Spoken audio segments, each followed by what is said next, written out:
आज का प्रोग्राम, इससे पहले कि मैं बहुत सारे दिल दहला देने वाले सच, ऐसे होशरुबा इंकशाफात अपने नाज़रीन के सामने लाऊं जिससे शायद देखने वालों की रूह कांप जाए, सुनने वाले तड़प जाएं, बहसियत इंसान हम खुद डगमगा जाए कि किस डगर पे दुनिया चल पड़ी है और हो क्या रहा है। उससे पहले मैं बताऊं कि ये प्रोग्राम जो आज मैं कर रही हूँ, ये वाक़या, ये अफसोसनाक वाक़या, इसकी जितनी मज़म्मत की जाए वो कम है। वो शुरू हुआ इस कमरे से जिसमें इस वक्त मैं मौजूद हूँ। जी हाँ, ये वो कंप्यूटर टेबल है। यहाँ से आगाज़ हुआ इस खौफनाक सच के सामने आने का।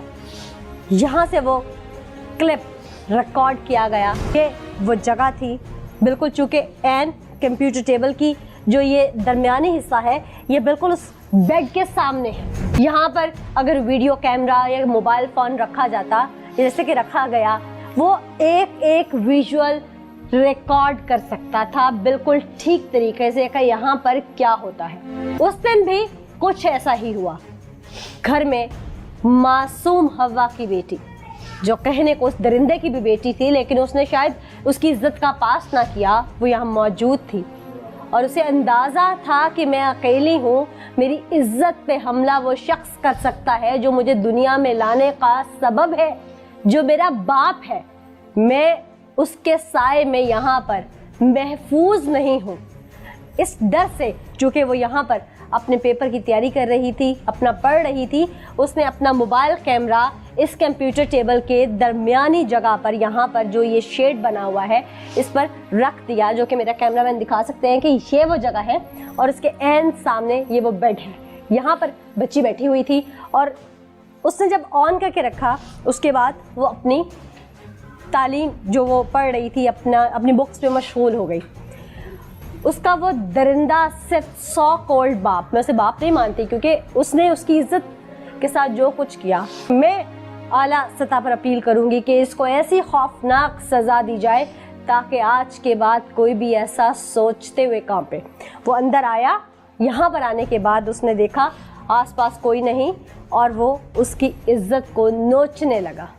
वो नहीं जानता था कि बस अब वो फंस चुका है। अब चूँकि वो एविडेंस सामने आने के बाद वो सफाक बाप, वो दरिंदा, वो जानवर अब चूँकि बेनकाब हो चुका था, तो वो तमाम चीज़ें बच्ची ने उठाकर अपने वालदा को और बाकी तमाम घर के लोगों को दी कि ये देखिए, मैं लुट चुकी हूँ, मैं बर्बाद हो चुकी हूँ।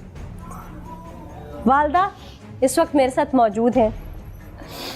जाहिर है एक अरसा गुजारा इन्होंने उस आदमी के साथ इस घर में, उनकी हम सफ़र बन के। इससे पहले कि मैं वालदा से बात करूं, इनसे सारी डिटेल्स पूछूं, आज मैं अपने घंटे के प्रोग्राम में वो तमाम सच, वो खौफनाक हक़ाइक़ सामने लाऊंगी और मैं चैलेंज करूंगी हर उस देखने वाले को कि शायद आप हिल ना पाएँ टीवी स्क्रीन के आगे से और हमारे साथ रहकर यक ज़ुबान होकर आप लोग भी इस जालिम शख्स को सज़ा दिलवाने में कोई कसर बाकी मत रखिएगा।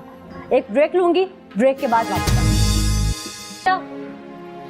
मेरी दिली हमदर्दियाँ आपके साथ, मैं जितना आपके लिए आवाज़ बुलंद कर सकी। मुझे समझ नहीं आ रही कि ये वीडियो वाला कदम आपने क्यों उठाया, इसको प्लान कैसे किया, ये सारी बात कुछ समझ नहीं आती।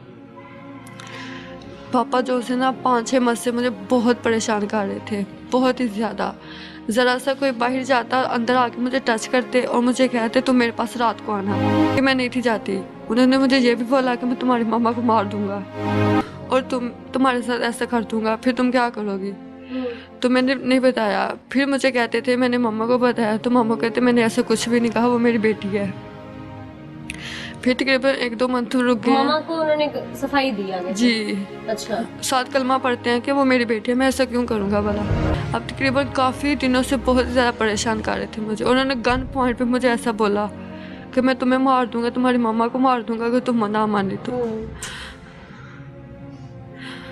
तो उस दिन मामा, संडे वाले दिन की ये बात है, सुबह टाइम मामा गई हैं बाहर, फिर ये आ गए हैं घर। इन्होंने सारा घर चेक किया कि घर कोई है कि नहीं है। ये छत पर गए हैं तब, देखने के मामा ऊपर तो नहीं है।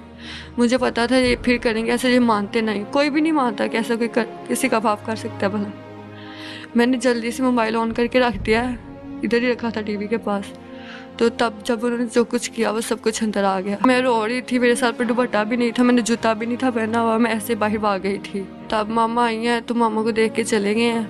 बाद में इन्होंने निकाल किया है। मामा को तो यही कह रहे थे कि झूठ बोल रही है, मैंने इसे पकड़ा है कि इल्म नहीं था कि वीडियो बन नहीं, उन्हें नहीं था पता, उनको भी नहीं था पता। तो जब मामा ने बताया ना इसके पास प्रूफ है, तो फिर उन्होंने कॉल बंद कर दी। तो अब ये धमकियाँ दे रहे हैं कि मैं तुम्हारी बेटी को मार दूंगा केस ना वापस लिया तो। पुलिस में भी नौकरी करते हैं? जी कांस्टेबल हैं पुलिस। कांस्टेबल है। आपने पुलिस में रिपोर्ट किया? जी किया था। पुलिस ने क्या सुलूक किया? उन्होंने पर्चा तो काट दिया था लेकिन वो गए नहीं उधर, जमानत करवा ली अपनी। पुलिस ने इतना टाइम दिया उन्हें जमानत कराने के लिए? जी भाग्य में हमें धमकियाँ दे रहे हैं कि मैं ऐसा सब कुछ कर लूँगा, अगर मेरी नौकरी चली गई तो तुम इसमें किसी को भी नहीं छोड़ूंगा।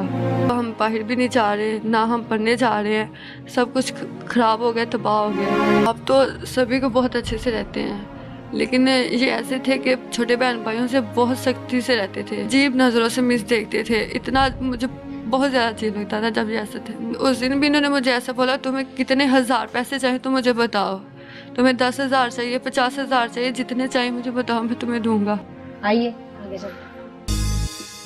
उस दिन तो मैं वैसे लीव पे था जी। तो फिर आप कैसे कह सकते हैं जल्दी हो गई थी? लेकिन जल्दी हो जाती ना, बाद में आके मैंने देख लिया था ना। अच्छा, कितनी देर में हो गई थी अंदाज़न एप्लीकेशन आने की? मैं चेक कर लेता हूँ, करके बता दें। अच्छा बड़ी बात है। वैसे उस दिन ये छुट्टी पे थे, आज वो दर्ज करने वाला छुट्टी पर है। चेक करके किस पे? आप अभी कर ले। अभी मैं यार फ्रंट डेस्क उधर है ना। चले हम उधर ही आ जाते हैं। चक्कर पे चक्कर, चक्कर पे चक्कर, शायद इस महकमे को सिर्फ चक्कर देना ही तो सिखाया जाता है। शायद हमारे आने की खबर उनको पहले ही हो चुकी थी। यही वजह थी कि सब जिम्मेदारान रफू चक्कर हो चुके थे और मुहर्रर भी हकीकत बताने से कबल किसी से रहनुमाई लेना जरूरी समझते थे। कभी अंदर कभी बाहर, आखिरकार कुछ ना कुछ बताना ही था। क्या बात है? वैसे उधर से इधर, इधर से उधर चक्कर तो 17 को एप्लीकेशन आई और 17 को ही इसका मुकदमा दर्ज हुआ। अच्छा, किस दिन आई? 17 को दिन क्या था? 17 को ही एप्लीकेशन आई है और संडे को। अच्छा, और उसी दिन मुकदमा दर्ज हो गया? जी हो गया। और उसके बाद मुलजिम अभी तक गिरफ्तार। एसएचओ साहब यहाँ से रफू चक्कर। तफ्तीशी साहब को जैसे हमारा पता चला वो यहाँ से उन्होंने भागने में आफियत जानी।